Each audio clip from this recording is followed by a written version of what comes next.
Ini matematika kali-kali minongko atau matematika apa ini?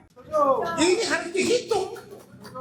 Dan kita tidak bicara omong kosong gitu kan. Walaupun kami di daerah, KPU provinsi, KPU kabupaten kota, namun mentok di situ.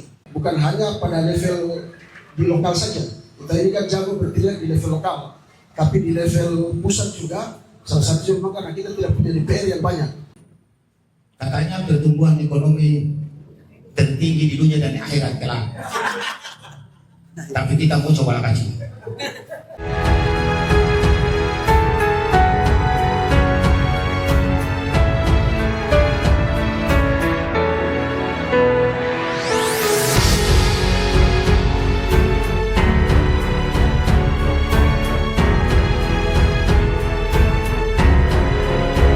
Biasa kita panjatkan rasa syukur kita kepada Allah Subhanahu wa taala karena atas limpahan rahmat pada malam hari ini. Kepada Ibu Ketua saya persilakan. Kakak Sekwil dan seluruh pengurus DPW, DPD se-Provinsi Maluku Utara, adik-adik dari OKP dan juga perwakilan dari partai-partai, dari KPU, dari Bawaslu, pada malam ini hadir di kegiatan FGD dan juga berharap kehadiran Bapak Ibu sekalian pada malam ini kita bangun satu kesepakatan, tapi juga kita harus punya basis argumen dan juga data.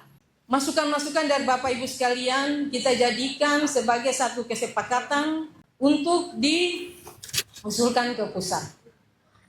Saya rasa Bapak Ibu sekalian, masukan-masukannya sangat kami harapkan, masukan-masukan segarnya untuk kita jadikan kesepakatan bersama. Pada Kakak Korwil Partai Nasdem untuk dapat juga memberikan arahan sekaligus memberikan berbagai macam informasi terkait dengan perkembangan politik nasional yang hari ini sedang berkembang. Sehingga ini menjadi paling tidak menjadi informasi awal bagi kita partai politik Maluku Utara untuk dapat mendorong agenda-agenda yang telah disepakati. Silakan Kak Korwil. Untuk mengamati perkembangan tentunya karena 2026 ini adalah momentum yang tepat kita mengikuti dinamika perkembangan di secara nasional terkait dengan revisi undang-undang pemilu, sehingga ini kita menjadikan sebuah topik yang harus dibawa ke publik. Bukan menjadi ide personal, tapi ini adalah harus menjadi ide komunal. Begitu juga pun tujuannya menjadi tujuan komunal. Menariknya adalah bahwa ide penambahan kursi itu pasti menjadi tujuan kita semua sama. Walaupun kita menyadari dari berbagai regulasi, pendekatan regulasi atau normatif saja mungkin dianggap tidak mungkin. Tapi kalau kita terpaku pada aspek normatif saja, saya pikir keliru. Ada hal-hal lain yang kemudian juga menjadi basis argumentasi yang perlu kita sampaikan juga secara luas. Nah, Badan Pemenangan Pemilu mencoba mengkonsepsikan itu dalam bentuk proses sederhana yang ada di tangan Bapak Ibu sekalian sebetulnya sebagai luar lingkup FGD kita pada malam hari ini. Kita mungkin tidak terpaku hanya pada soal tor yang disampaikan itu, berharap kemudian dengan kehadiran dari seluruh pemangku kepentingan di sini bisa menambah atau menggagas atau memberikan perspektif yang luas terkait dengan hal itu. Barangkali ada argumentasi-argumentasi lain yang bisa kemudian didorong. Yang kedua, dari aspek representatif bahwa kehadiran teman-teman partai politik tentu ada saluran secara struktural yang bisa disampaikan. Karena ini menyangkut penting bagi kami, bagi kita semua yang ada di Maluku Utara sebagai para politisi untuk bisa menyampaikan. Tadi di pengantar Ibu Ketua sudah menyampaikan khususnya dari pertimbangan geografis, demografis, kemudian administrasi pemerintahan. Memang Maluku Utara memiliki tingkat kesulitan yang cukup rumit sebenarnya. Tidak berbanding lurus dengan perkembangan kemajuan pembangunan di Maluku Utara. Apalagi Maluku Utara daerah yang berserikat maritim pulau-pulau yang mungkin di atas 80% masyarakat di pedesaan itu tinggal di pesisir. Yang praktis hampir tidak sentuh kalau kemudian keterwakilan politik itu hanya 3 kursi. Tidak akan terjadi percepatan pembangunan. Sementara kontribusi Maluku Utara cukup signifikan bagi Republik ini. baik dari pendekatan historisnya, bagaimana kemudian ada para leluhur kita yang kemudian telah memberikan kontribusi dari sisi politik terhadap pemerintahan ini, pemerintahan Republik. Kemudian yang kedua, kontribusi ekonomi yang cukup signifikan, membuktikan bahwa beberapa waktu belakangan ini pemerintah pusat secara nasional itu menyampaikan bahwa pendapatan pertumbuhan ekonomi cukup signifikan. Kita sudah memasuki fase kedua dari sisi pertumbuhan ekonomi. Kalau di zaman dulu, zaman pra kemerdekaan, zaman kesultanan, bagaimana kontribusi Maluku Utara terhadap hasil perkebunan. Nah, sekarang hasil tambang. Tapi kemudian kita mengalami pelambatan dari sisi pembangunan. Nah, keadilan representatif dari sisi inilah yang kemudian coba kita bawa sebagai sebuah wacana. Bersamaan memanfaatkan momentum pembahasan revisi Undang-Undang Nomor 7 2017.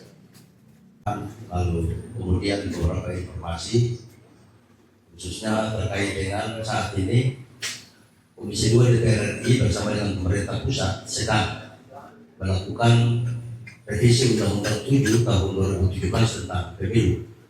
Karena itu di waktu saat ini oleh Komisi 2 DPR RI sedang menantikan masukan maupun menerima aspirasi yang akan disampaikan oleh berbagai macam masyarakat sipil termasuk dengan partai politik. Bapak, Ibu, dan saudara-saudara sekalian yang saya hormati, saya sampaikan bahwa forum atau agenda diskusi ini tidak ada narasumber. Ya. Kenapa kami namakan dengan FPD? Karena itu ada juga di sini kawan-kawan dari KPU, lalu kemudian kawan-kawan dari Bawaslu.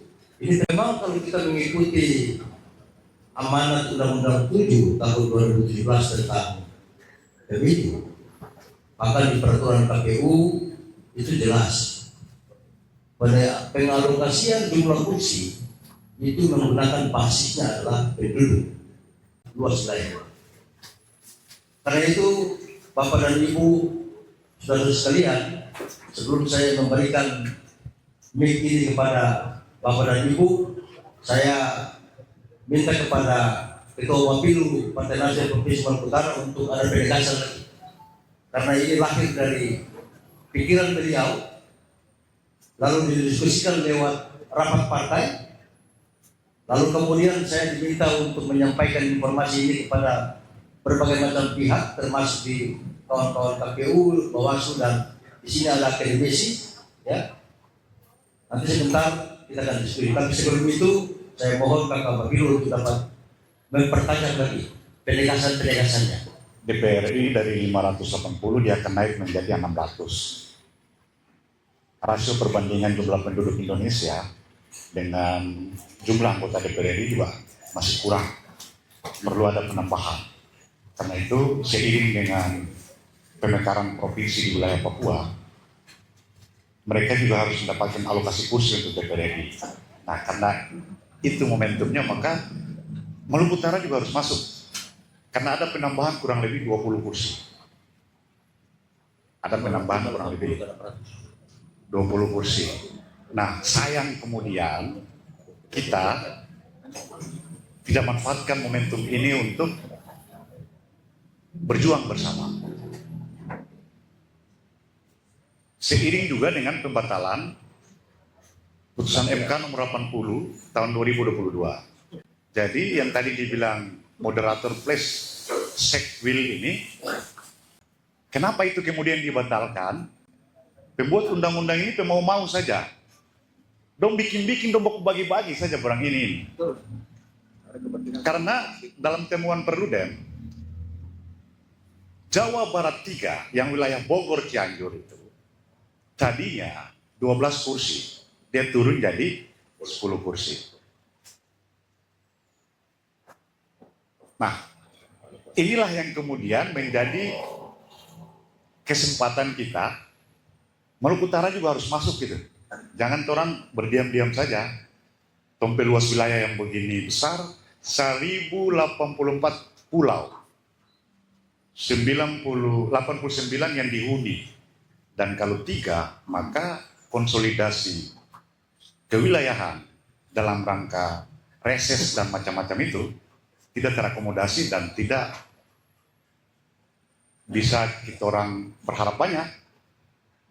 Apalagi dari dimensi kontribusi pembangunan nasional begitu besar Maluku Utara, terus orang begini-begini saja. Nah, tapi kalau orang juga tidak bisa berbuat, tidak bisa bikin, ya harus begini-begini saja. Nah, ini momentumnya sehingga menurut saya penting kita cakapkan bersama dan kita mengusulkan agar Maluku Utara masuk, diperhatikan. Kalau mungkin hitung-hitungan berkembang kemudian kenapa harus kalau kita menuntut cuma 4, ya 5 dong. Ya bisa juga. Nah, tentunya semua itu memiliki dasar argumentasi yang ilmiah. Ya, KPU ada peparannya.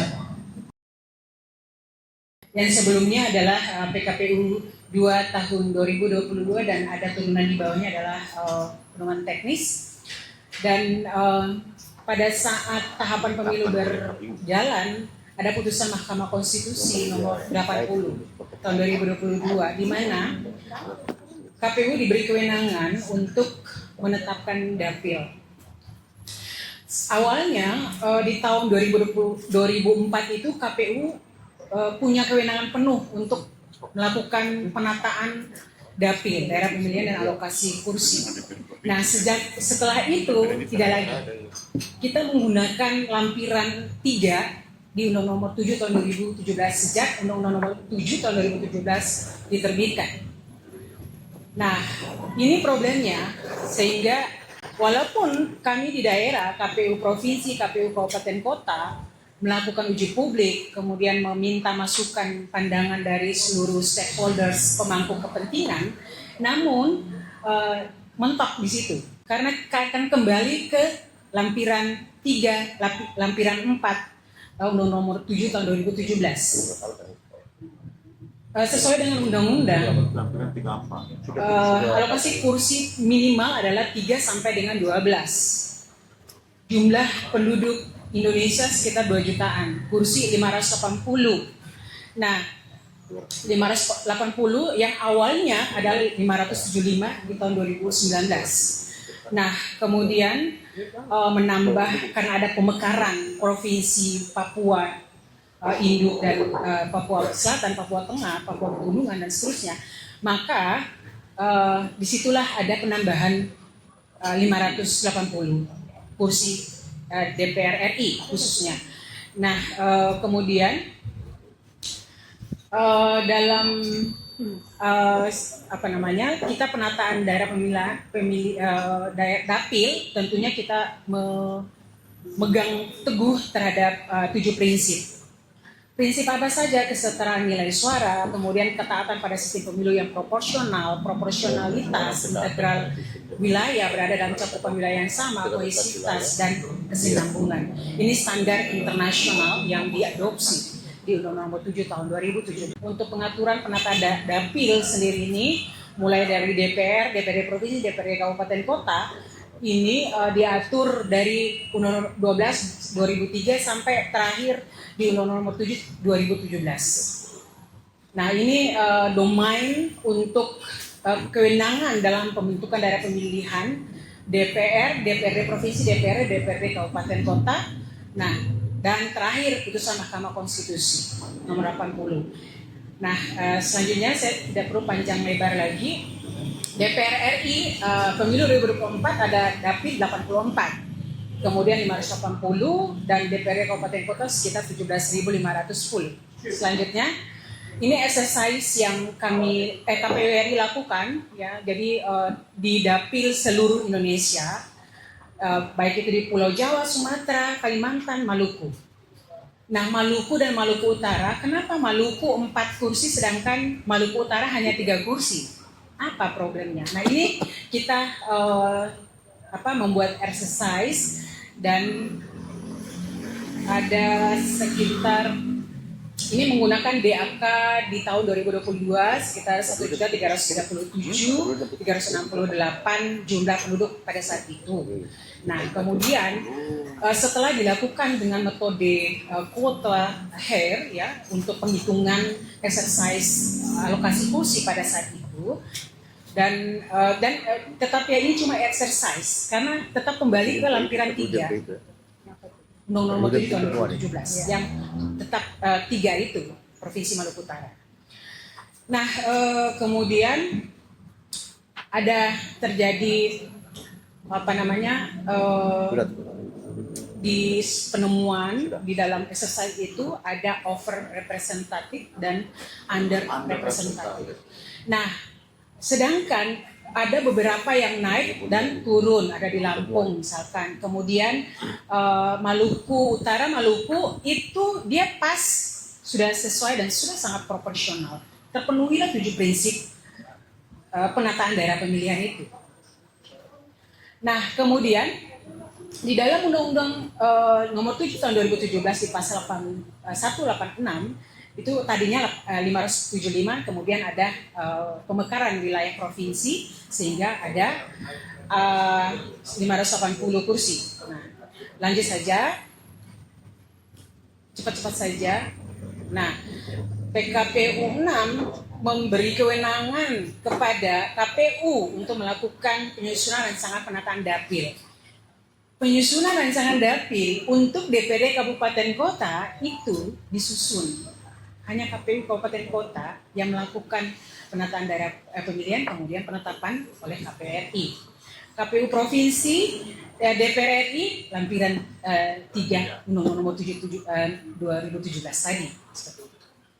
Nah, kemudian kami KPU Provinsi Maluku Utara saat ini kita melakukan exercise, melakukan kajian penelitian secara internal, mengundang para pemangku kepentingan yang berkompeten di dalamnya, termasuk menyurat ke Dinas Dukcapil Provinsi untuk meminta data agregat kependudukan di semester 1 dan terakhir ini kita mendapatkan di semester 2 tahun 2025.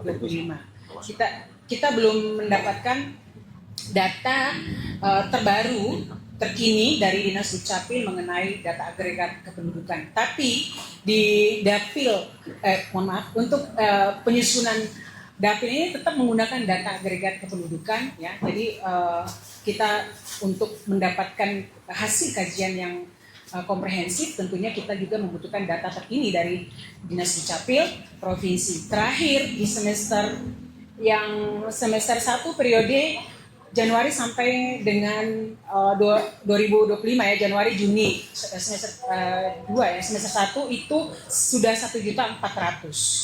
Untuk DPR RI adalah kewenangan di KPU RI secara kelembagaan nasional.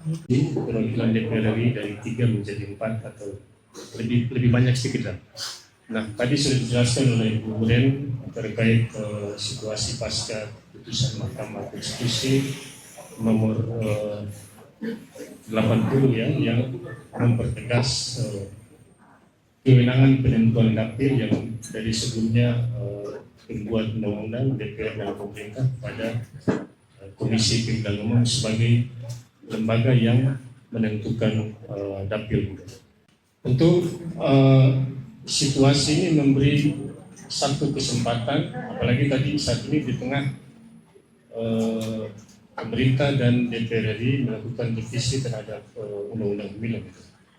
Saya kira semua situasi dan kesempatan itu bisa dioptimalkan untuk menyampaikan kepentingan-kepentingan strategis di daerah gitu. Nah, tapi pertanyaan dasarnya adalah apakah dengan penambahan jumlah kursi itu akan memberikan dampak yang baik bagi kesejahteraan masyarakat daerah. Ini penting, jangan sampai bertambah tapi yang makmur bukan masyarakat.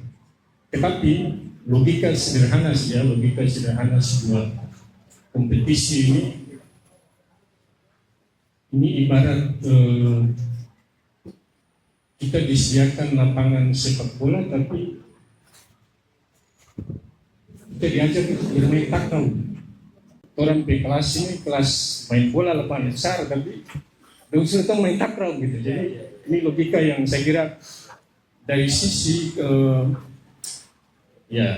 perspektif objektif keadilan saya kira sangat dari sisi kompetisi ya sangat tidak kompetitif gitu.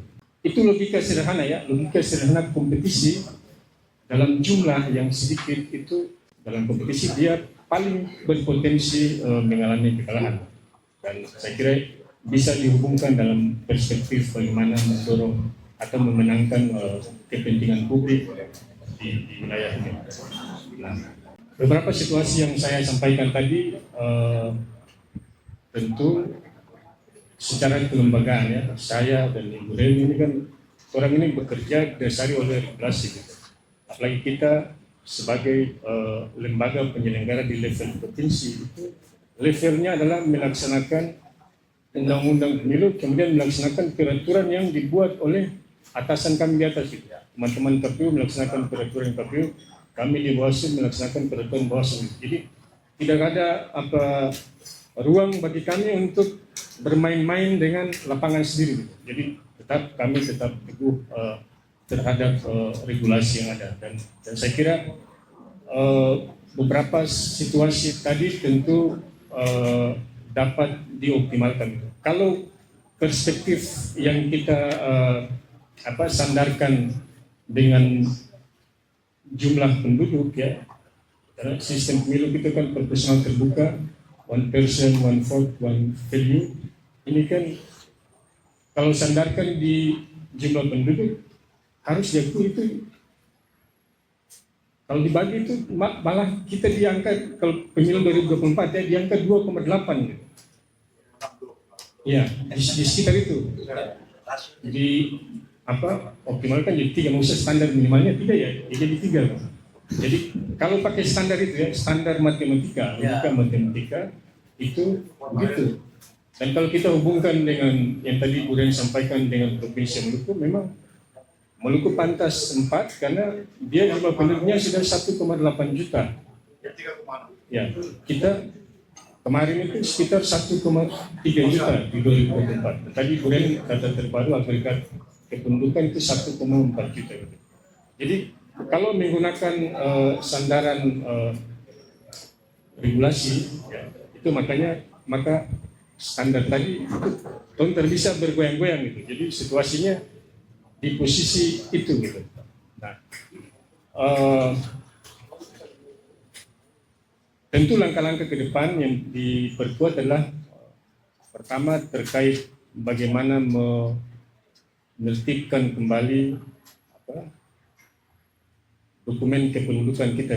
Ini kan harus dipastikan kemudian, apalagi di situasi saat ini mobilisasi besar orang ke daerah tambang di Maluku Utara. Kemudian yang kedua terkait usulan menjaga keadilan di daerah-daerah kepulauan seperti Maluku Utara. Ya, jadi ini sebenarnya sesuatu yang penting gitu. Kalau bicara tentang kepentingan daerah, maka saya kira prinsip-prinsip keadilan itulah yang harus bisa disuarakan di tingkat nasional gitu. Dan itu saya kira dibutuhkan konsistensi dalam menyuarakan itu hingga tuntas. Boleh dikatakan bahwa paling minim sekali tentang infrastruktur transportasi yang hari ini menjadi satu kondisi geografis provinsi kita, ini yang membuat kita harus mendorong ini agar pertimbangan kewilayahan dan aspek-aspek integralitas itu penting menjadi pertimbangan dari pembuat undang-undang. Baik, selanjutnya saya persilakan dulu di akademisi. Di sini ada kakak Dr. Asis ya. Asis ada 2 ini. Asis ada 2. Asis KIP dan Asis akademisi. Ya, silakan. Perdebatkan soal ini penduduk ini besar atau soal konsep jumlah penduduk. Tapi kita harus lebih fokus pada bagaimana eksistensi lembaga DPR ini. Lembaga DPR ini yang merepresentasikan mandat atau kedaulatan rakyat di daerah ke pusat.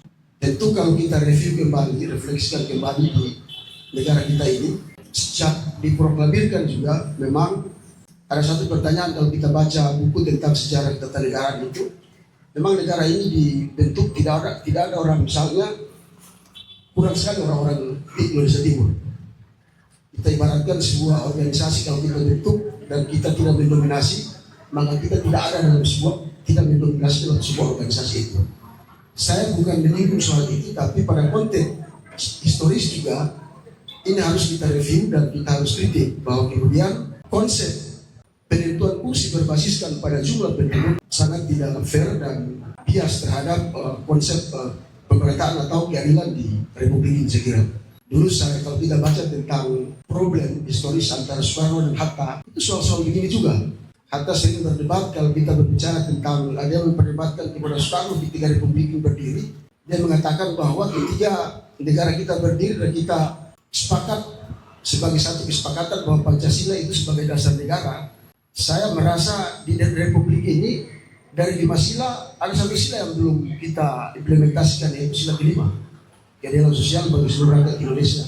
Justru ada perspektif lain bahwa salah satu kemarahan Hatta itu dan dia mengundurkan diri dari wakil presiden saat itu, salah satunya persoalan ini. Nah, maksud saya bahwa menurut saya ini wacana yang dalam ilmu hukum saya kira sebuah konsep cita-cita hukum yang nilai-nilai konsep hukum yang saya kira kita harus sampaikan bukan hanya pada level di lokal saja. Kita ini kan jago bertindak di level lokal, tapi di level pusat juga. Salah satunya memang karena kita tidak punya DPR yang banyak. Saya tanya-tanya di Asis Hasim itu, kira-kira dari 400-580 kursi, kalau kita tiga kursi itu berapa persen? 0,0, nolnya paling kecil lagi, bukan nol besar. Nah, artinya dari konsep itu juga kita melihat bahwa memang negara ini tidak adil dalam menyusun bagaimana representasi kursi DPR sebagai representasi yang sangat penting. Saya kira saya tidak bahas lagi apa itu DPR. Bayangkan saja kalau ada kepentingan Maluku Utara dibahas di forum itu yang sangat mendesak, sangat darurat dan sangat penting, lalu kemudian cuma 3 orang yang bersuara itu. Kalau kita mau voting misalnya, ya nggak ada gunanya. Nah, hal-hal seperti ini saya kira kalau kita kembali ke soal tadi, saya kira sudah dibahas alasan-alasan dari Partai Nasdem untuk mengimplementasikan agenda ini, maka salah satu hal yang kita harus protes bahwa sejak Republik ini berdiri sampai hari ini, kalau memang kita pertahankan sistem pemilihan, sistem pemilihan pemilu dengan kuota kursi dengan konsep kependudukan ini nanti kita, bagi saya mungkin ini nanti sampai kiamat kita nggak boleh seperti ini. Maksudnya kita akan susah untuk berkembang. Maka kalau kita bicara juga soal konsep-konsep baru, template baru bukan ketatanegaraan, sangat dibolehkan untuk merekonstruksi, berubah tentang konsep-konsep yang memang tidak kontekstual lagi atau tidak cocok dengan kondisi sosial kemodernan sekarang ini. Saya setuju. Saya pernah diskusi dengan Dade juga. Saya bilang begini, dari awal ini konsep ini sudah pernah dibahas, sudah lama juga dibahas soal ini juga. Artinya begini, Maluku Utara ini jangan dijadikan satu objek yang untuk membangun negeri ini. Kalau dalam konteks politik ya, keadilan politik itu hanya dijadikan sebagai misalnya dapur bagi Republik ini, tapi dalam konteks distribusi kekuasaan, khususnya dalam representasi keterwakilan DPR, itu juga tidak menjadi satu pertimbangan. Maka saya tidak bahas lagi itu tadi itu. Saya sepakat dengan salah satu alasan bahwa penambahan kursi mungkin bukan cuma 3, bukan cuma 4, mungkin ditambah lagi. Bukan 4 saja. Kalau kita lebih mau lagi lebih fair lagi, mungkin 10 kursi. 1 kabupaten 1 kursi. Tidak ada yang tidak boleh di negeri ini. Tidak ada yang tidak boleh di negeri ini selama itu adalah kepentingan dan hak yang diberikan oleh konstitusi sendiri. Saya contohkan ketika kita bicara tentang hal yang tidak begitu normatif tekstual, bahwa ketiga negara ini dibentuk dengan konsep bentuk kenegaraan militarisme sistem atau sistem kesatuan, tapi dia punya turunannya adalah sistem otonomi daerah atau desentralisasi yang asimetris. apa yang disebut dengan asimetris, bahwa kemudian negara ini menghargai pasal 18B itu menghargai tentang apa istilahnya, tentang keragaman budaya dan seterusnya. Kalau pasal 18 dari konstitusional itu, nah dasar konstitusional inilah menjadi beberapa daerah diberi keistimewaan, kekhususan. Nah, maka bagi kita rakyat Maluku Utara, saya kira stakeholders, memang kami juga memang punya kajian mungkin akademis yang belum dalam soal ini. Tapi saya dalam perspektif ini saya mengatakan bahwa soal kursi Maluku Utara, penambahan kursi Maluku Utara itu hal yang mungkin wajib untuk kita suarakan ke pusat agar ditambahkan. Mungkin itu saja dari saya. Sekilas masih kita diskusikan, karena bagi saya ini kalau dalam perspektif politik hukum, legal police, tentu menjadi satu materi yang baik untuk disuarakan di Komisi 2 DPR RI, untuk dijadikan materi untuk perubahan undang-undang pemilu ke depan. Saya mungkin pertama mau mengajak kita semua untuk memberi apresiasi atas ide besar dari Partai Nasdem. Kita tepuk tangan dulu. Sesuatu yang menurut saya ini adalah gagasan yang terlahir dari partai yang memang mengedepankan gagasan, mengedepankan pemikiran.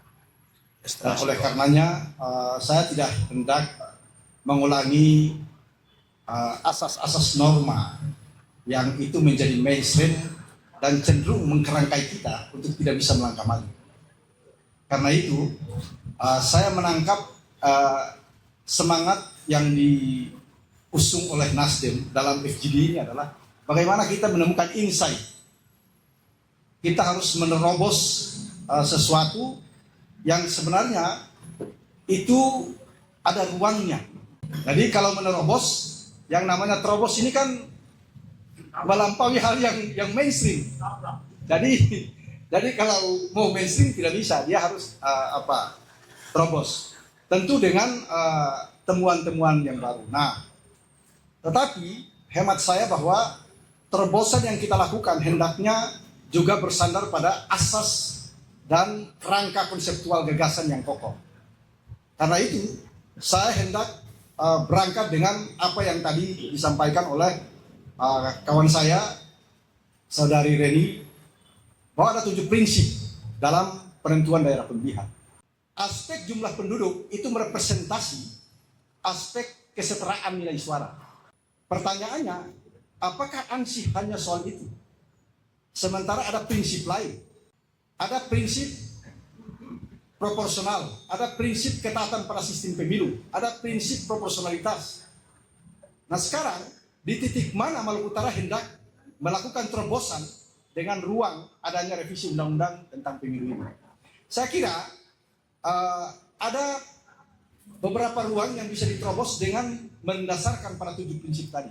Kita bisa berangkat pada prinsip berkaitan dengan asas sosial budaya, prinsip sosial budaya yang termasuk dalam 7 prinsip itu. Kita bisa masuk pada prinsip integralitas wilayah. Kita bisa masuk pada prinsip tentang kesinambungan. Itu kan prinsip yang diatur dalam undang-undang pemilu tentang penetapan daerah pemilihan. Jadi kita berangkatnya tidak lepas begitu, tetapi ada yang mendasari di situ. Nah, dasar kita ada di situ. Nah, sekarang dengan sandaran itu, kira-kira apa basis argumentasi kokoh kita berkaitan dengan prinsip integralitas wilayah yang juga telah dijelaskan dalam TOR ini, berkaitan dengan argumentasi kewilayahan. Bahwa benar dari sisi luas wilayah sangat besar yang itu timpang dengan jumlah penduduk. Nah, pertanyaannya sekarang kita merujuk, ada basis argumentasi lain yang bisa kita gunakan adalah kalau penentuan dalam alokasi dana transfer ke daerah dalam formula DAU, ada aspek IPM, ada aspek luas wilayah, ada aspek indeks PDB per kapita, ada aspek-aspek ini. Pertanyaannya, kenapa ini tidak bisa diintroduksi masuk dalam aspek integralitas wilayah dalam penentuan revisi undang-undang? Saya kira ini landasan kita yang biasanya harus digunakan oleh daerah dalam menuntut ini, sehingga titik pijak kita itu kokoh di situ. Nah, yang berikut itu berkaitan dengan integralitas wilayah. Yang berikut berkaitan dengan prinsip tentang sosial budaya. yang juga tadi telah dimaktubkan dalam TOK ini. Aspek ekonomi, aspek politik, dan lain sebagainya berkaitan dengan soal itu. Artinya bahwa dengan tingkat kondusivitas suatu wilayah itu harus mestinya menjadi pertimbangan. Di mana-mana resistensi itu terjadi ketika kue pembangunan itu tidak terjalin secara baik. Nah, karena itu untuk memotong tingkat resistensi itu, maka aspek ini bisa harus terakomodir ke dalam. Nah, Maluku Utara pada titik ini berada pada zona yang masuk dalam hitungan itu, karena itu penting dipertimbangkan dalam penentuan daerah pemilihan berkaitan dengan aspek sosial budaya, dan juga dari sisi historikal yang juga dijelaskan oleh Korwil tadi, maupun Asis tadi tentang perdebatan-perdebatan yang dulunya itu. Nah, ini sebenarnya argumentasi ilmiah yang kokoh bagi Maluku Utara untuk kemudian kita mendorong konsepsinya melalui revisi Undang-Undang Pemilu ini. Dan yang berikut adalah aspek keadilan ekonomi dan keadilan politik. Ini berkaitan dengan prinsip kesinambungan tadi, yang juga tadi disampaikan bahwa apakah daerah dengan kontribusi yang begitu besar terhadap negara itu mendapatkan asas keadilan perlakuan yang harusnya seperti ini. Nah, ini kan sebenarnya kita telah berangkat dengan sesuatu yang telah dirumuskan oleh negara ini, dan kita hanya memberi artikulasi dalam poin prinsip yang telah disampaikan dalam norma itu. Nah, itu yang ketiga. Dan mungkin yang terakhir bagi saya adalah bahwa insight yang mesti harus ditemukan selain dari poin-poin tadi adalah bahwa jika memang apa yang ditemukan oleh Perludem dalam risetnya itu tidak didasarkan pada asas 7 prinsip tadi, maka kira-kira apa yang menjadi dasar penentuan daerah pemilihan yang tidak mendasarkan pada asas kesetaraan nilai suara itu? Dengan variabel itulah akan menjadi titik pukul Maluku Utara dalam memberi rekomendasi atas revisi undang-undang ini. Saya kira ini kurang lebih 4 hal yang bisa saya sampaikan untuk memberi perspektif dalam diskursus kita pada malam hari ini. Karena itu apa yang disampaikan oleh Kak Asis tadi, ini hal-hal yang sangat prinsip. Hal-hal yang memang hari ini dirasakan oleh kita sebagai orang Maluku Utara. Karena itu titik pijak kita selain daripada jumlah penduduk sebagai suatu basis dalam rangka untuk penetapan atau pengalokasian jumlah kursi, maka hal-hal ini juga penting untuk kita angkat dan kita dorong di membuat kebijakan yang tingkat nasional. Pemilu 99, saya kebetulan waktu itu masih Kabupaten Maluku Utara ya, pemilu 99. Saya ditunjuk sebagai ketua PPD 2 yang sekarang KPU. Kita masih satu dengan Provinsi Maluku. Itu jumlah kursinya 3. Jumlah kursi 3 Provinsi Maluku termasuk Maluku Utara. Sebelum provinsi. Itu jumlah penduduknya lebih dari 2 juta. Lebih 2 juta. Setelah pemekaran, pemilu 2004,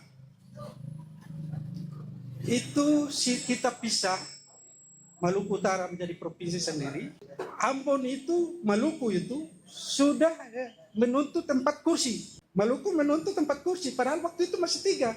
Tapi dia tuntut harus 4 kursi. Akhirnya diberikan oleh pusat, menjadikan 3 kursi menjadi 4 kursi. Kalau jumlah penduduk kita sekarang yang sudah mencapai 1.800.000, 1.300.000, 1.400.000 kalau jumlah penduduk kita.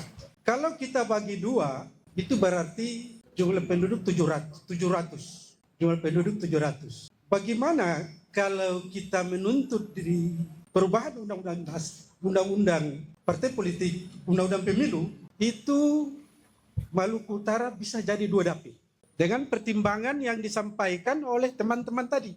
Pertimbangan disampaikan oleh teman-teman tadi. Bahwa wilayah Maluku Utara dengan luasnya 141.000 km persegi, itu Jawa Barat itu luasnya cuma 41.000 km persegi. Jawa Barat. Dia punya kursi 91. Ya, 91 kursi kalau tidak salah. Jawa Barat. Kita yang luas wilayah 140 km persegi, jumlah kursinya 3. Ini kan tidak adil. Kalau perhitungan dana alokasi umum yang jumlah luas wilayah diperhitungkan dalam perhitungan dana alokasi umum, kenapa tidak jumlah kursi juga diperhitungkan luas wilayah? Itu saya kira harus jadikan dasar dalam rangka mengusulkan penambahan kursi ini. Kalau kita bagi 2 dapil, berarti sudah jadi 6 kursi. Ini logis sekali nih. Kita usul 2 dapil, berarti sudah 6 kursi. Dapil Maluku Utara bagian utara, dan dapil Maluku Utara bagian selatan.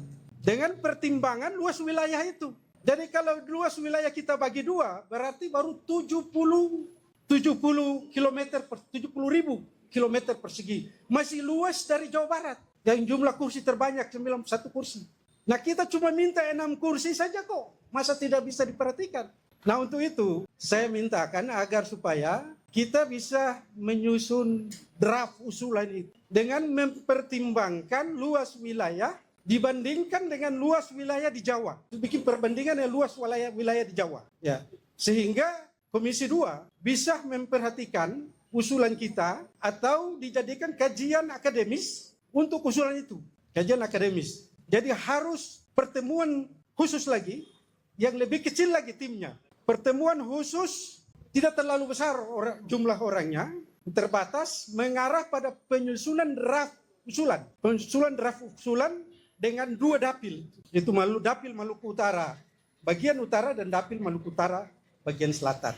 Nanti kita hitung jumlah penduduk, jumlah kabupaten, kota, dan jumlah penduduk masing-masing dapil itu sendiri. Saya kira itu yang paling utama. Kemudian selanjutnya DPR yang kita harapkan, anggota DPR yang bisa memperjuangkan kepentingan Maluku Utara. Sampai hari ini kan tidak ada. Sampai hari ini kan anggota DPR itu kan cuma sekedar ya apa saya mau bilang, memenuhi kuota daerah. Yang penting dia turun di dapilnya, dia menyampaikan sesuatu, yaitu sesuatu yang sesuai program pemerintah itu. Tapi tidak ada pemikiran yang lebih jauh tentang apa yang kita bahas malam ini. Harusnya anggota DPR juga, wakil Maluku Utara itu memikirkan hal ini.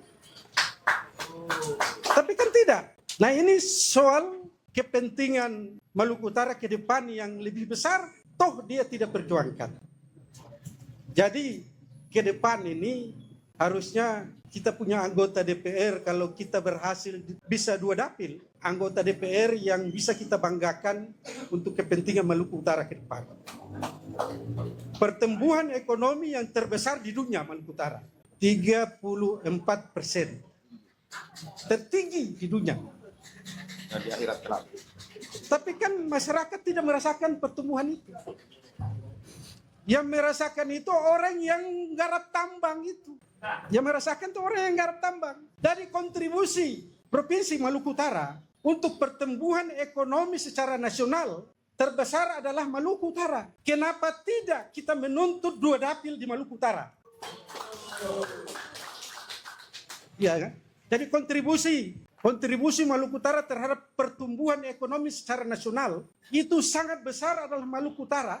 Kenapa tidak kita memperjuangkan 2 dapil untuk Maluku Utara? Jadi 6 kursi. Saya kira ada aspek-aspek lain yang kita harus bahas lebih jauh. Tapi saya kira malam ini tidak perlu saya sampaikan kecuali pertemuan-pertemuan yang terbatas. Barangkali kita bicara lebih jauh tentang hal Maluku Utara.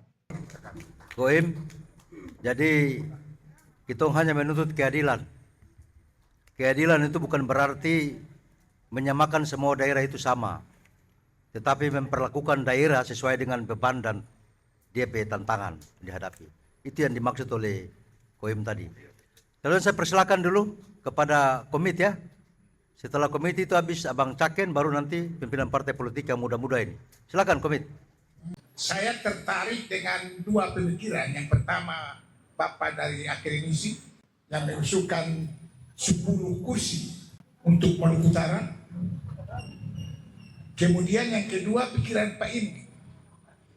Saya bahkan bukan 2 dapil, Pak Indi, 3 dapil. Enggak, serius, ini serius. Ini serius. Jadi kita usul ada 2 tangga.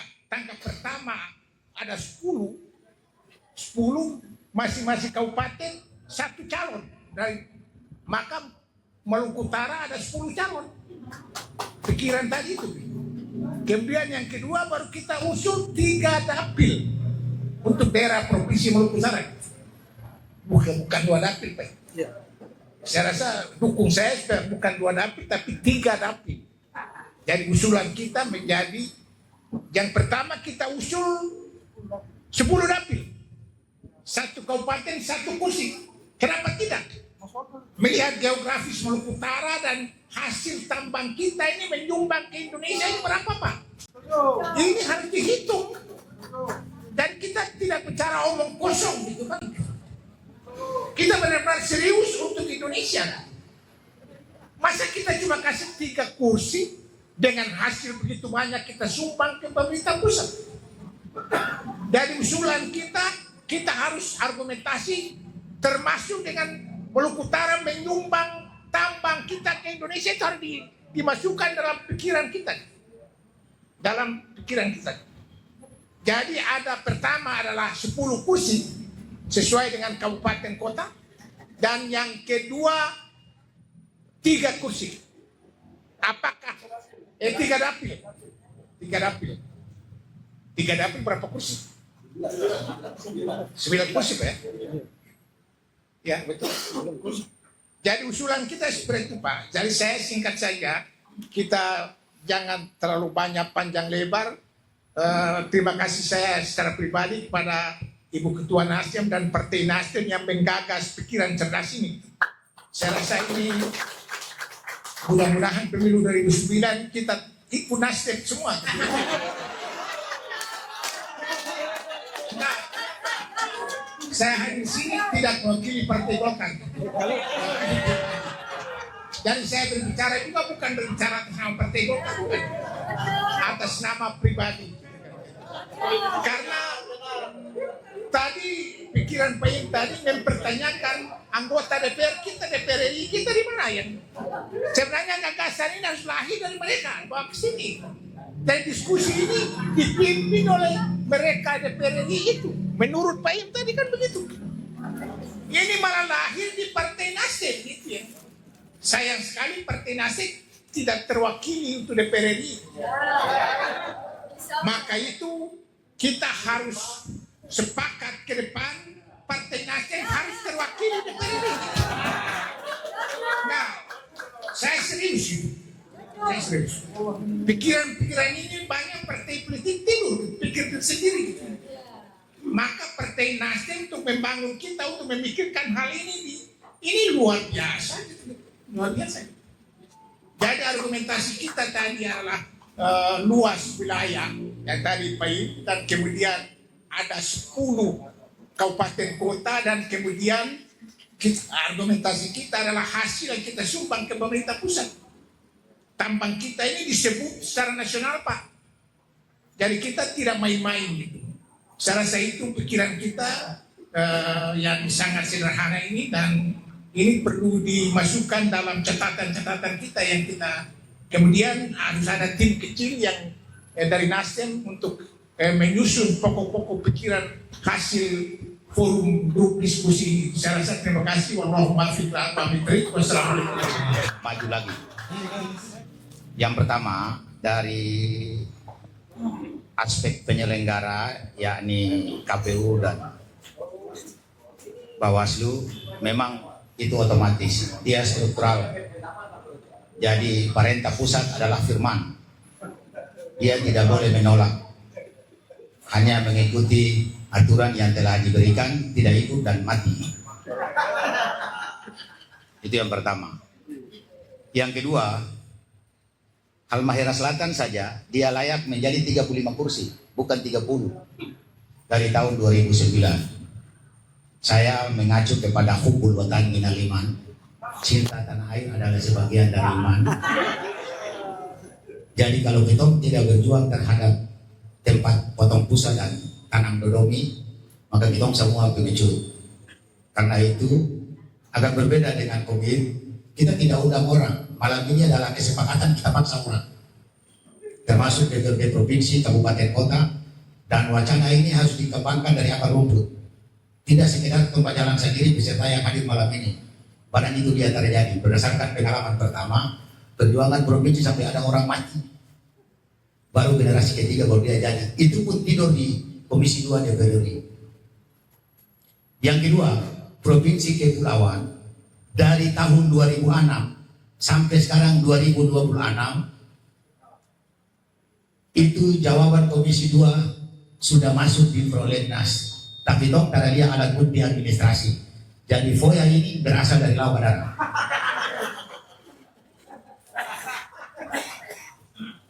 Dari 8 provinsi menjadi 12 provinsi sekarang, provinsi kepulauan.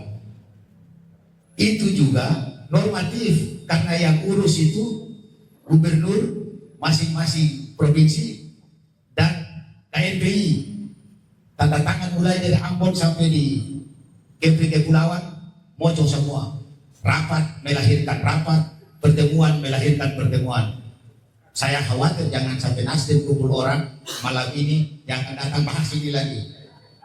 Saya mau Nasdem menggagas ini dengan langkah-langkah konkret, membentuk tim dan paksa orang-orang pemberontak. Saya mau tuh berontak karena harus asas kepantasan dan kewajaran yang dapat dari komitmen perjuangan orang bersama. Berdasarkan pengalaman itu, maka kita harus paksa semua orang, termasuk Komisi 2. Jangan cuma memenuhi syarat SPPD, tak boleh lagi. Mau dikasih habis negara, mau harus bawa ke daerah menuntut ini. Katanya pertumbuhan ekonomi tertinggi di dunia dan di akhirat kelak. Tapi kita mau coba kasih. Karena itu saya minta dengan hormat Nasdem yang terlalu berani mengambil keputusan untuk mengundang kita semua. Itu panggil itu alumni-alumni pemberontak itu supaya turun jalan kayak Cimot, kayak siapa lagi begitu. Oh ini Cimot. Kayaknya kita mesti turun gunung ini, Bung Cimot. Nah, soal partai politik, saya kira ini juga penting. Cuma mesti dengar perintah pusat lagi terhadap. Kalau pusat perintah moneter itu kan pecah. Nasdem harus undang stakeholder. Nasdem harus undang organisasi mulai dari kampung-kampung sampai organisasi resmi. Baru teriak bersama barang ini dia jadi. Kalau cuma ikut jalur formal itu normatif, barangnya terjadi, barang ini mesti merontak. Tung tak bikin negara kong tutup pihak.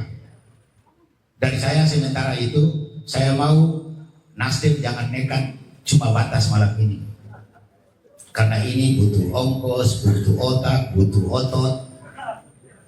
Ada 4 O yang dibutuhkan, asal yang pakai O yang terakhir itu ontal. Demikian dan saya bila itu hidayah. Wassalamualaikum warahmatullahi wabarakatuh. Kita tidak main-main Bang Cakit. Oh, mantap. Jadi forum ini disiapkan itu lahir dari sebuah kesadaran dan sebuah realitas yang memang kita rasa barang ini. DP Saki, DP Tara Adil, tuh. Termasuk dengan menurut saya terjadi pengkhianatan terhadap negeri ini. Karena itu perlu kita merontak sedikit. Kan tentara makar ini.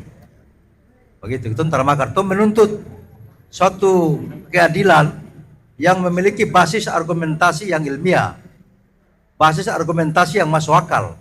Jadi tidak sekedar omon-omon ya, kata Doni Lau begitu. Jalan paling rasional, paling realistis untuk bisa mencapai ke sana.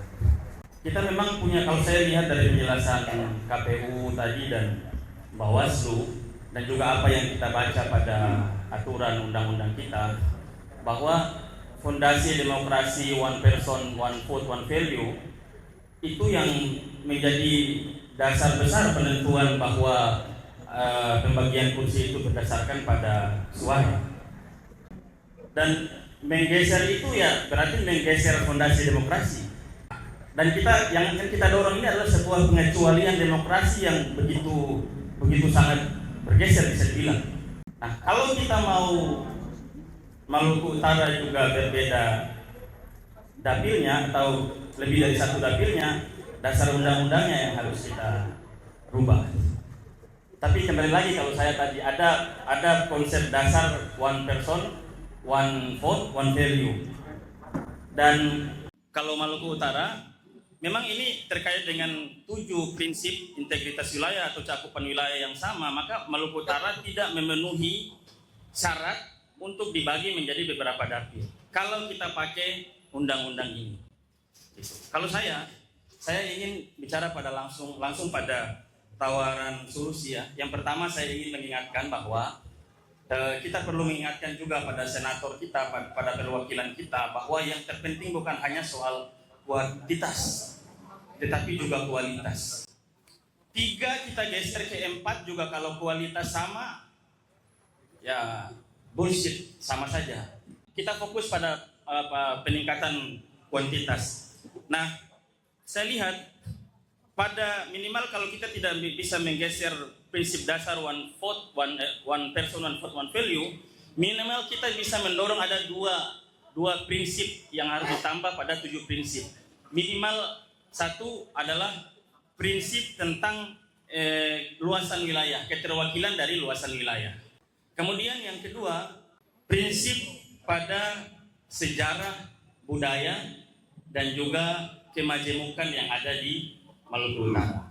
Kembali kepada prinsip yang pertama, one person, one value, one vote, one value.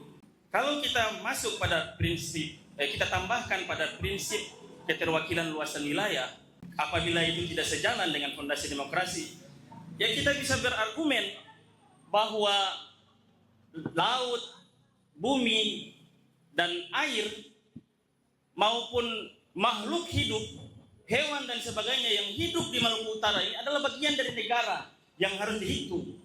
Mohon maaf agak keluar, tapi kalau memang itu harus menjadi argumen kita argumenkan. Kemudian saran saya yang berikutnya adalah kita mendorong penambahan KTP. Berdasarkan data Permendagri, berdasarkan data Kemendagri, itu ada kurang lebih 5 juta, diprediksi ada 5 juta masyarakat Indonesia, penduduk Indonesia yang belum ber-KTP. Bahkan pada satu penelitian oleh peneliti dari Universitas Surakarta, bahkan mencapai 26 juta sekian yang belum ber-KTP. Kalau kita bagi secara provinsi, boleh saja di Maluku Utara terdapat kurang lebih 1 jutaan orang yang belum ber-KTP Maluku Utara. Padahal berdasarkan Permendagri nomor 74 tahun 2022, jika dia sudah menetap lebih dari 6 bulan dengan bermaksud untuk menetap, atau sebaliknya dia menetap belum sampai 6 bulan tapi tidak bermaksud untuk menetap, mungkin tidak memenuhi persyaratan itu. Tapi kalau dia sudah lebih dari 6 bulan dan dia bermaksud untuk menetap, kita bisa mendorong dia untuk ber-KTP Maluku Utara. Dengan datangnya begitu banyak orang di Maluku Utara dengan perputaran ekonomi yang begitu pesat di kota Ternate atau bahkan di daerah industri di Halmahera sana, saya pikir mungkin sebenarnya yang menduduki Maluku Utara ini lebih dari 3 juta orang. Kalau kita dorong ini, pemerintah kabupaten kota Halteng misalkan dengan MOU-nya dengan perusahaan yang berindustri di sana, mendorong agar karyawan-karyawan yang lebih dari 6 bulan itu bisa ber-KTP Halmahera Tengah dan lain sebagainya, saya yakin kita memenuhi jumlah penduduk yang bisa mendorong sampai dengan 6 kursi. Kota Ternate saja misalkan, ini lengahnya kita di pemerintah Kota Ternate, mohon maaf, Nasdem pemerintah Kota Ternate, itu 201.000 jumlah penduduk Kota Ternate. Berkurang 1.000 saja, itu anggota DPRD kita itu hanya 25 kursi. Karena minimal 200 sampai dengan 300.000 baru bisa 30 kursi. Berkurang 1.000 saja, semakin banyak yang pindah ke Halteng untuk kerja di Halteng dan ber-KTP Halteng misalnya, kita sisa 25 kursi, tengah sisa berapa, selatan berapa, dan seterusnya. Saya pikir ini jalan yang bisa kita dorong. Harus ada konsolidasi elit, konsolidasi kita semua untuk mendorong agar penambahan KTP ini berhasil. 10 kabupaten kota saya kira harus kita dorong, para bupati, dan juga ibu gubernur dan sebagainya, wali kota. Demikian mungkin yang dapat saya sampaikan. Saya intinya dari Partai Gelora kami sangat mendukung dan saya mendorong agar ini langkah-langkahnya lebih realistis. Terima kasih. Wassalamualaikum. Undang-Undang Nomor 7 Tahun 2017 dalam hal penetapan jumlah kursi dasarnya ada 3. Pertama adalah jumlah penduduk, luas wilayah, dan yang ketiga adalah kesinambungan wilayah, dalam kata lain adalah integrasi wilayah. Untuk luas wilayah memang ada beberapa rekomendasi bahwa luas laut pun harus dihitung. Kalau kita kemudian berusaha menerobos pada tafsiran atau dasar yang hanya berangkat pada 2 pertimbangan, yaitu jumlah penduduk dan luas wilayah, dalam konteks luas wilayah kita merekomendasikan bahwa tidak saja kita menghitung luas tanah, tapi juga adalah luas lautan. Itu saya sepakat kita dorong. Yang kedua, ahli tata negara perlu menerangkan ini kepada kita dalam pertimbangan, yaitu pertimbangan ketiga, yaitu integrasi atau kesinambungan wilayah. Apakah yang dimaksud dengan pertimbangan itu? Kesinambungan wilayah dalam hal menetapkan jumlah kursi. Itu harus kita pikirkan. Apakah yang dimaksud dengan integrasi wilayah adalah daerah yang punya peluang untuk bisa terjadi disintegrasi, ataukah peran daripada wilayah tertentu yang mengintegrasikan wilayah lain? Kalau itu dimaknai yang terakhir bisa kita pakai, maka Maluku Utara adalah perlu kita mendorong alasan integrasi wilayah. Karena apa? Makhluk yang namanya Irian Barat, luas wilayah dengan seluruh kandungan sumber daya alam, dan kemudian memberikan kontribusi besar pada pertama integrasi bangsa dan kemudian pendapatan negara, maka sangat realistis, maka sangat argumentatif kalau poin ini dimasukkan pada alasan mempertimbangkan integrasi atau kesinambungan wilayah. Itu pandangan saya. Tapi apakah pakar tata negara atau teman-teman yang lama di politik ini memaknai integrasi atau kesinambungan wilayah yang menjadi pertimbangan jumlah kursi? Itu seperti apa? Yang ketiga, kalau kemudian kita hanya, tadi ada narasumber lain atau yang berpendapat bahwa 1.400.000 sudah bisa kita mendapatkan kursi atau penambahan 1 kursi menjadi 4. Ini matematika kali-kali minongko atau matematika apa ini? Di situ jumlah kursi, 1 kursi itu sama dengan 480.000 jiwa. Kalau 480.000 jiwa dikali 3 itu baru sehari 1.400.000. Kita sudah 1.400.000. Terus mau ditambah 1 dari mana? Jadi kalau semata-mata kita mengukurnya dengan jumlah penduduk yang kita miliki sekarang, itu ayam kincing Pak, baru kita dapat kursi. Jadi matematikanya keliru. Kalau hari ini kalau sudah hampir 2 jutaan atau 1 kursi, dia jadi kalau 440.000 kita sudah miliki misalnya 3.000 kursi, 300.000, berarti bisa dibulatkan menjadi 1. Bisa dalam ilmu matematika, dalam ilmu statistik. Tapi kalau dia di bawahnya tidak bisa dibulatkan ke atas, ya tidak bisa. Sekali lagi, pertimbangan-pertimbangan yang disampaikan oleh Dr. Aziz Kembar ini, baik yang ahli ekonomi maupun ahli hukum, itu bisa kita memang jadikan referensi untuk memberikan penguatan argumentasi kita. Dan yang terakhir, saya kira moderator, apakah perlu dipertegas oleh pakar tata negara terkait dengan argumentasi atau alasan penetapan 1 kursi itu dengan aspek integrasi atau kesinambungan wilayah, dan apakah pandangan saya salah atau benar? Terima kasih. Partai Nasdem luar biasa, yang selama ini hanya didengungkan tambahan kursi dan tambahan kursi, namun tidak ada satupun yang bisa melangkah yang lebih jauh seperti yang kita rasakan pada malam hari ini yang dilakukan oleh Partai Nasdem. Jangan kita berharap pemerintah dan Bawaslu beserta KPU, karena Bawaslu dan KPU atasan dan bawahan. Mereka hanya bisa melaksanakan undang-undang yang telah diterbitkan oleh DPR maupun PKPU, yaitu atasan-atasan mereka, atasan dan bawahan. Tapi kalau kita partai politik maupun LSM maupun organisasi kepemudahan, kita tidak ada hambatan. Dan kita mengusulkan 4 kursi atau 5 kursi, kita tidak perlu mengacu kepada aturan, karena kita tidak ada pimpinan.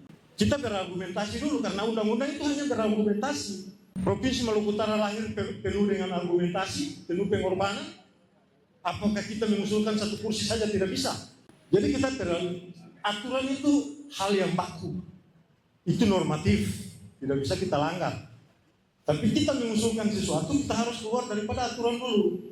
Nanti setelah itu baru aturan menyesuaikan pada usulan kita. Apakah bisa atau tidak, nanti diputuskan di dalam argumentasi kita. Karena setiap pembahasan undang-undang, peraturan atau sebagainya itu berargumentasi. Seandainya misalkan katanya Itu seperti itu. Jadi mungkin Partai Hanura pada malam hari ini bersepakat dan mendukung apa yang telah dilahirkan oleh DPW Partai Nasdem yang sangat luar biasa itu. Ini. Sekali lagi kita jangan berharap kepada KPU dan Bawaslu, tapi kita juga tidak mengabaikan mereka, karena dengan mereka kita bisa berhasil.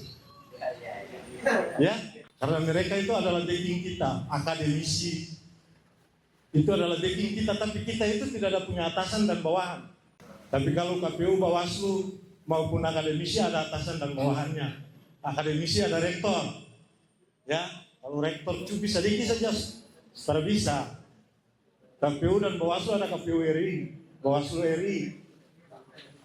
Jadi dalam hal ini Partai Hanura memberikan apresiasi dan mendukung sepenuhnya apa yang telah dilahirkan ide dan gagasan oleh DPW Partai Nasdem. Memunculkan sebuah pertanyaan, apakah tuntutan kita dari alokasi kursi sebagaimana yang dituangkan di dalam Undang-Undang 7 2017 junto PKPU 6 2023 yang itu menjadi rujukan dalam pemilihan 2024-2029 kemarin dengan angka 3 kursi, maka apakah menjadi urgent untuk dilakukan penambahan menjadi 4 kursi pada pemilu 2029 nanti ataukah tidak? Maka 1-2 minggu yang lalu memang saya melihat Komisi 2 DPR RI bersama dengan 3 pakar tata negara, Prof. Jimli, Prof. Mahfud, dan Dr. Refli Harun melakukan RDP.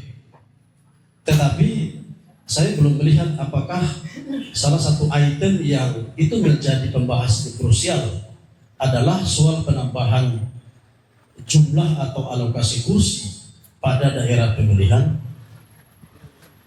Yang saya ikuti belum sampai pada soal pembahasan itu. Tapi kalau kita melihat, kalau kita menggunakan studi komparasi dengan melihat jumlah kursi yang dimiliki oleh Maluku Utara dibandingkan dengan jumlah kursi yang diperoleh atau dimiliki oleh Sulawesi Barat atau Sulbar, di PKPU 6 2023 di lampiran 3 itu memang Sulbar itu mendapat 4 kursi, sementara Maluku Utara mendapat 3 kursi. Sementara kalau kita urai menggunakan pendekatan jumlah penduduk, maka sesungguhnya selisihnya tidak jauh. Kalau Maluku Utara itu 1,4 juta jiwa, maka Sulbar itu lebih dari 10 juta jiwa. Artinya selisihnya tidak terlalu jauh. Dan kalau kita menggunakan pendekatan luas wilayah, maka saya kira sangat jauh. Dibandingkan dengan Sulbar itu hanya di angka 16.000 kilometer persegi, maka saya kira ini tidak berbanding lurus. Begitu juga kalau kita menggunakan perspektif jumlah pulau. Maluku Utara dengan 89 pulau berpenghuni, sementara Sulbar itu hanya 69 pulau. Kalau kita menggunakan studi komparatif itu, maka sesungguhnya Maluku Utara berhak juga mendapatkan alokasi kursi minimal 4. Nah, maka apakah yang menjadi pertanyaan itu urgent ataukah tidak? Maka jawabannya adalah urgent. Oleh karena dalam konteks pembentukan kelembagaan negara, DPR ini kan kita posisikan sebagai kalau digiring pada ranah pembagian kekuasaan atau tadi mungkin Bang Aziz Hakim belum sempat menguraikan tentang pembagian separation of power atau distribution of power. Di bawah kekuasaan legislatif dalam konteks pembentukan kelembagaan negara, kan kita punya guidelines yaitu konstitusi. Kalau misalnya dengan alokasi kursi 3 ini ternyata tidak ada kemajuan dan tidak ada pemerataan dalam konteks pembangunan, Artinya representasi 3 kursi di DPR RI dari Maluku Utara itu tidak maksimal atau tidak cukup mampu bersuara karena secara kuantitas itu jumlahnya sedikit, maka perlu dilakukan RDP dengan Komisi 2 DPR RI untuk melakukan penambahan. Oleh karena guideline kita adalah pembentukan kelembagaan negara itu adalah untuk memajukan kesejahteraan umum, mencerdaskan kehidupan bangsa dan ikut melaksanakan ketertiban dunia. Saya mengunderline pada konteks memajukan kesejahteraan umum. Nah, kalau hari ini Maluku Utara secara kuantitas jumlah keterwakilan yang duduk di Parlemen RI itu hanya 3 orang, dan secara personalitas tidak memiliki kapasitas intelektual dan tidak memiliki daya dobrak yang kuat, maka menjadi urgent bagi partai-partai di Maluku Utara merekomendasikan ke pimpinan pusatnya ataupun bisa dibentuk tim independen di Maluku Utara yang dinahkodai oleh Partai Nasdem, karena ini gagasan yang saya kira cukup brilian digelontorkan oleh Partai Nasdem Maluku Utara, maka segera melakukan penyampaian secara resmi ke Komisi 2 DPR RI lewat Bang Rifki Nijami, sehingga dilakukan RDP, dan hal-hal yang disampaikan itu adalah berkaitan dengan kepentingan-kepentingan.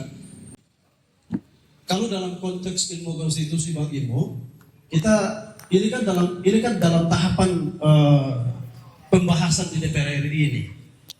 Jadi ada hukum yang berlaku saat ini, yaitu Undang-Undang 7 2017, Junto 6 PKP 6 2023 itu dengan hanya mengalokasikan 3 kursi, itu yang disebut dengan ius constitutum, hukum yang berlaku saat ini.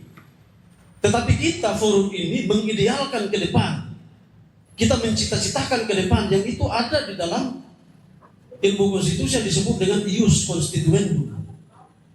Itu artinya basis teori dan basis argumentasi normatif atau basis konstitusi sudah disiapkan, sehingga perjuangan Maluku Utara sebagai memberikan peta jalan kepada DPR RI lewat Komisi 2 agar ketika pengesahan rezim undang-undang terbaru sebagai bentuk perubahan dari 7 2017 yang nanti menjadi rujukan atau payung hukum pada pemilu 2029 dengan regulasi yang terbaru sudah mencantumkan Maluku Utara dengan alokasi kursi DPR RI yaitu 4 kursi.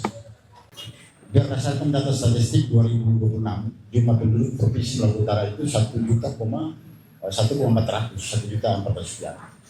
Itu artinya bahwa kalau secara normatif bahwa kita memiliki sudah masuk memiliki 4 kursi.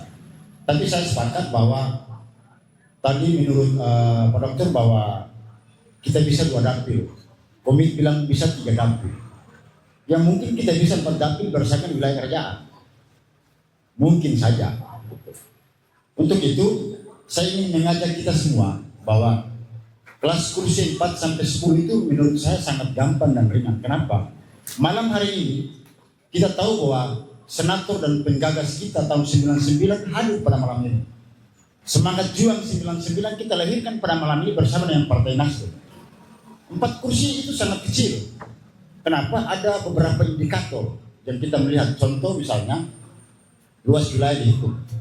Kita punya luas wilayah itu besar. Laut kita belum hitung. Sedangkan Maluku Utara diapit oleh 1000 sekian pulau yang ada di Provinsi Maluku Utara. Yang paling terpenting adalah kita menyumbang APBN begitu besar di Provinsi Maluku Utara. Berdasarkan data statistik pertumbuhan ekonomi kita adalah 32%. Nah untuk itu pada malam hari ini saya mengajak para teman-teman tokoh-tokoh pemikir tahun 99 yang hadir pada malam ini. Kita harus turun gunung untuk bagaimana memperjuangkan yang bukan cuma 3 tapi bisa 10, bisa 8, bisa 6. Jangan sampai apa yang disampaikan oleh Abang Saken tadi bahwa hanya sekedar pertemuan lahir pertemuan, kebijakan lahir kebijakan. Saya menggarisbawahi tadi apa yang disampaikan oleh Dr. Aziz bahwa wilayah kita tiap bagian 3 kursi di DPR RI. Kalau kita hitung dalam representasi maka 0,0,0,0% dia tidak masuk dalam 0,1%. Itu artinya bahwa kita tidak kebagian kebijakan secara nasional. Artinya bahwa negara ini tidak adil kepada masyarakat Maluku Utara secara keseluruhan. Untuk itu, dari semua elemen partai politik, para pemikir-pemikir yang ada di Provinsi Maluku Utara yang dulu kita berjuang, kita disuruh seperti saya sama Dr. Asis, kita masih di jalan, jahit mulut, dan lain sebagainya. Hari ini kita mengajak kita semua untuk bagaimana memperjuangkan apa yang disebut menjadi hak kita. Karena negara ini tidak adil untuk kita warga Maluku Utara. Jadi kalau kita berbicara tentang hal-hal normatif saja, itu akan terjadi. Kenapa? Harus ada gerakan. Dan untuk itu kita harus menyampaikan kepada teman-teman akademisi. Karena menurut hal-hal yang terpenting bahwa kita harus kembali berdasarkan perhitungan-perhitungan atau hasil analisis teman-teman di akademisi. Seperti apa? Apakah KPU dan akademisi sudah duduk bersama untuk membahas tentang penambahan kursi berdasarkan populasi jumlah penduduk atau luar wilayah? Sedangkan tadi saya menggarisbawahi apa yang disampaikan oleh Ibu dari KPU bahwa tidak berdasarkan DPT, tetapi berdasarkan jumlah penduduk. Nah, artinya bahwa kalau kita berdasarkan jumlah penduduk, ada dua indikator yang kita belum pakai. Yang pertama adalah luas wilayah daratan, dan yang kedua adalah luas wilayah lautan.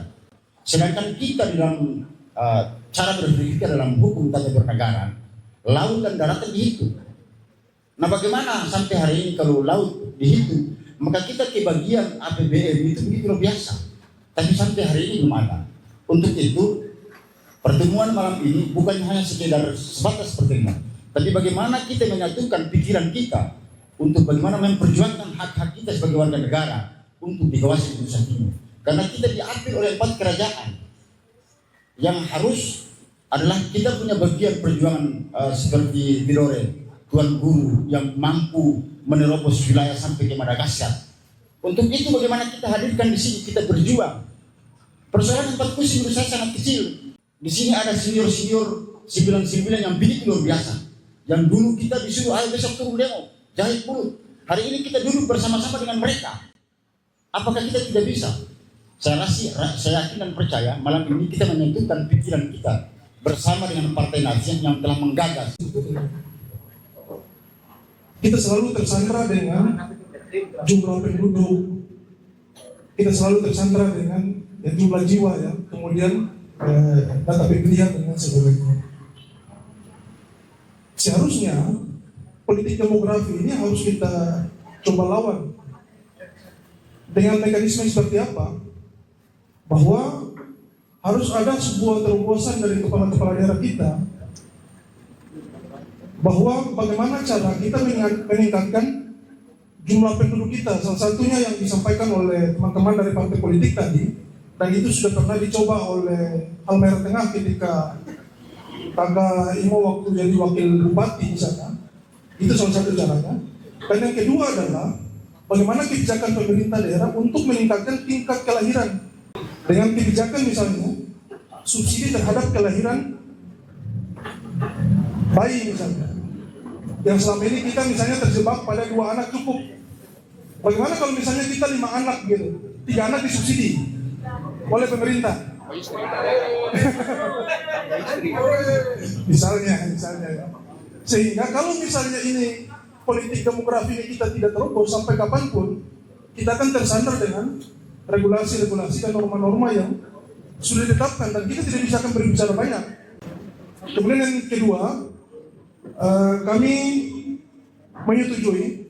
menyetujui usulan penambahan kursi DPR RI untuk Dapil Maluku Utara dengan skema beberapa pun yang telah diusulkan tadi, tergantung bagaimana kemampuan kita untuk menyampaikan dan berbicara lebih keras lagi di DPR RI.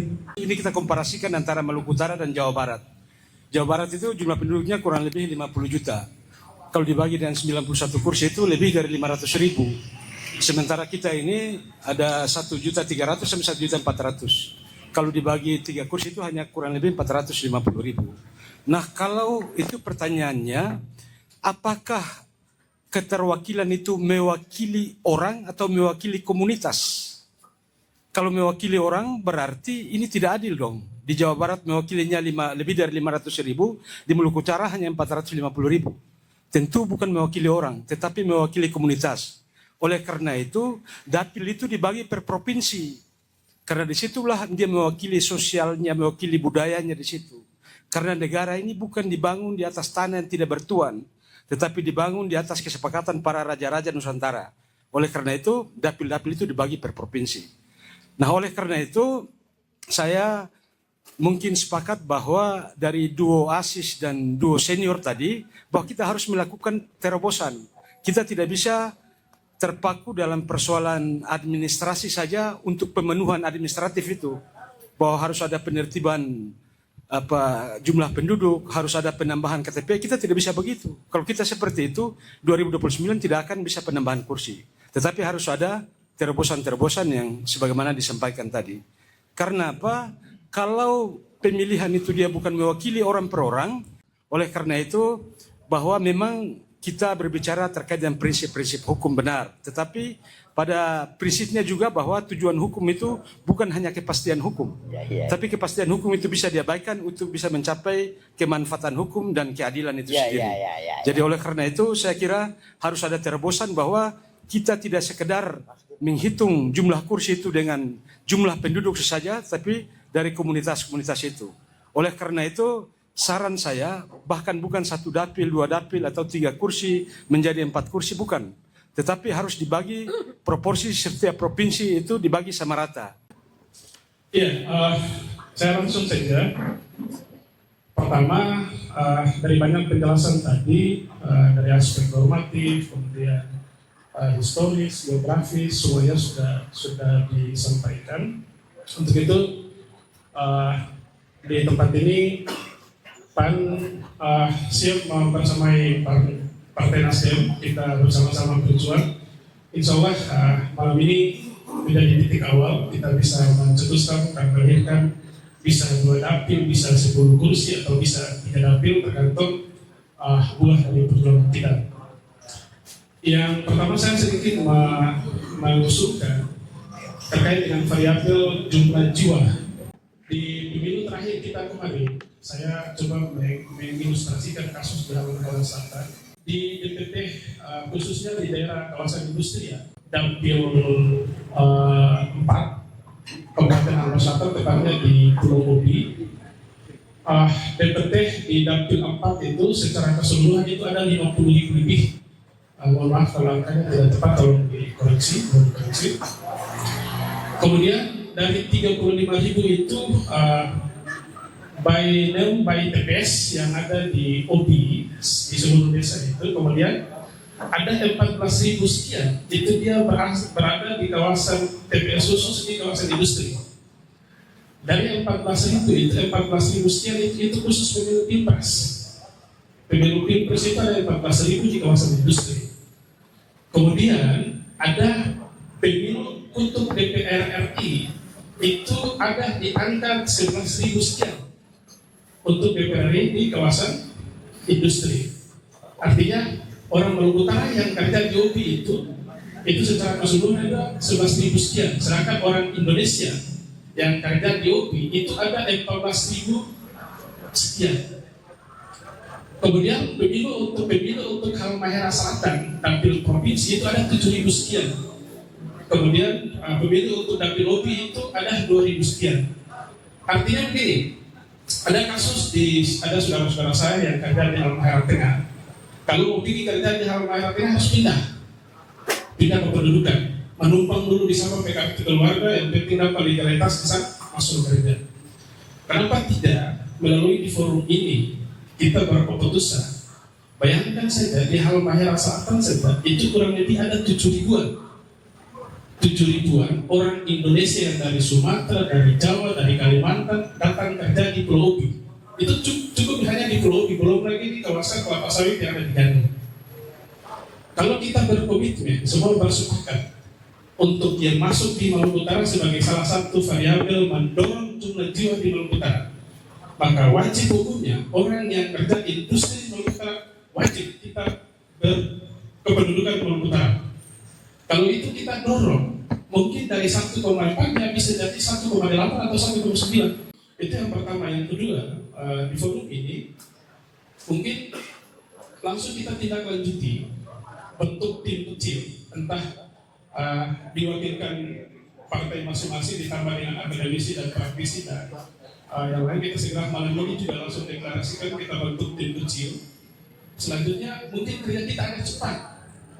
Kerja kita agak cepat. Kita menyesuaikan seluruh undang-undang, dong bahas, dong atur dan dong tetapkan apa yang menjadi topik naskah akademik dan sih harus masuk duluan. Kalau bisa sebelum bahas dong harus bermelawan di sana. Assalamualaikum warahmatullahi wabarakatuh. Mudah-mudahan apa yang saya sampaikan ini tidak mengurangi apa yang sudah disampaikan oleh para pemikir-pemikir yang luar biasa ini. Saya barangkali hanya berangkat dari pengalaman saya selaku mantan penyelenggara KPU, karena aturan yang ada ini kita berangkat dari aturan pada tahun atau 2023. Di 2024 juga masih menggunakan aturan 2023 yang dasarnya adalah pada jumlah penduduk. Memang kalau saya berpikir jumlah penduduk ini menjadi formulasi dan menjadi variabel utama dari sekian banyak variabel dalam perencanaan atau pengembangan apapun, maka jumlah penduduk itu selalu menjadi dasar dari sekian banyak variabel yang menentukan.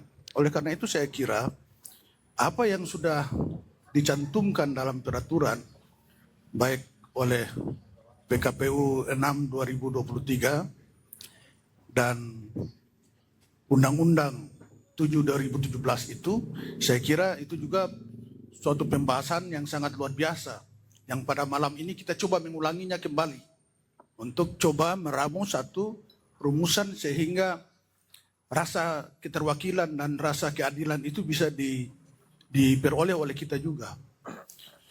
Saya mungkin melihat pada persyaratan minimal dan persyaratan maksimal kursi dari seluruh dapil yang ada. Persyaratan minimal 3 kursi dan persyaratan maksimal 10 kursi atau bahkan mungkin 12 kursi.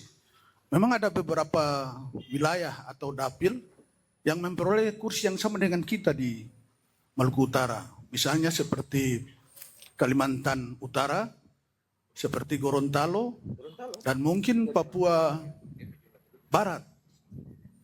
Tapi kemudian yang menjadi catatan yang harus kita kaji bersama, ternyata jumlah penduduk Papua Barat sampai dengan hari ini itu baru sampai 500.000 lebih sekian.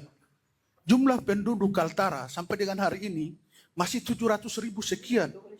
Artinya dari jumlah penduduk itu, apabila kalau kita menggunakan formulasi dari KPU Pusat, kita menggunakan formulasi jumlah penduduk wilayah atau dapil dibagi dengan jumlah penduduk nasional, kemudian dikalikan dengan jumlah kursi nasional, mereka itu mungkin ada di 0,5 kursi atau 1, sekian kursi. Sedangkan kita ini sudah lebih dari 1.300.000 lebih jumlah penduduk. Maka saya dari apa yang dibahas dari tadi, saya sangat tertarik dengan apa yang disampaikan oleh Koim. Karena kalau dari 1.300.000 bagi 2, maka kita punya syarat seperti Papua Barat, seperti Kaltara, itu tetap memenuhi syarat. Kita mungkin ada di 1, sekian kursi atau 0, sekian kursi, tapi karena adanya minimal itu dibulatkan menjadi 3 kursi. Sehingga kalau digunakan Koim punya usulan itu, kita bisa memperoleh 6 kursi karena 2 dapil. Nah itu yang ingin saya sampaikan. Sehingga sekian banyak formulasi yang disampaikan juga itu menjadi catatan. Tapi juga yang apa yang Koim sampaikan itu sangat menarik untuk saya. Demikian, billahi taufiq wal hidayah. Wassalamualaikum warahmatullahi wabarakatuh. Kebetulan Adinda ketuanya, secara sikap kami juga mendukung bahwa ini terobosan yang dilakukan oleh DPW Nasdem tentunya untuk kemajuan dan pembangunan di daerah Provinsi Maluku Utara, tapi kami berpandangan yang berbeda bahwa ini bukan hanya soal demokrasi justice, tapi kami melihat bahwa tentu karena sebagaimana yang tadi sudah dijelaskan dari penyelenggara pemilu, teman-teman partai politik, akademisi, dan tentu dari ayahanda 2 pegiat demokrasi juga yang hari ini masih konsisten, daging semua pembahasannya. Nah, tapi kami melihat bahwa spatial justice ini harus diperkuat juga, keadilan kewilayahan. Karena Provinsi Maluku Utara hari ini yang daerah terisolasi, yang pertama indikator, yang kedua pulau terpencar, dan yang ketiga adalah soal transportasi. Saya kira 3 kursi ini tidak secara fungsional, tidak merepresentasi dengan kompleksitas problem yang ada di Provinsi Maluku Utara. Nah, itu tentu kami juga mendukung agar dalam proses pemilu nextnya di 2029 3 kursi itu kurang representasi juga, agar supaya proses semua peserta pemilu di nextnya di 2029 itu mementingkan sistem non transferable vote. Artinya pemilu tidak dilihat hanya berdasarkan agregat ya, rasio penduduk yang kalau misalnya di PS 2029 1,280 itu kalau misalnya dibagi dengan standar pemilu representasi 1 kursi yang 487. Kalau PS data Dukcapil dan Pusat Statistik hari ini yang 1,3 lebih penduduk di Provinsi Maluku Utara itu baru 3,50. Artinya masih minus 40%, Bang. Nah, maka dengan demikian kami juga berpandangan dari OKP tentunya berharap ini diperkuat lewat spatial justice, bahwa representasi siapapun misalnya yang didorong ke Senayan di 2029 next di pemilu 2029 itu bukan saja dilihat berdasarkan dengan populasi, bukan berdasarkan dengan representasi jumlah penduduk yang ada di Provinsi Maluku Utara. Dan tentu sekali lagi Bang, kami dari OKP DPD Gemini Provinsi Maluku Utara sangat mendukung DPW Nasdem Provinsi Maluku Utara. Mungkin itu.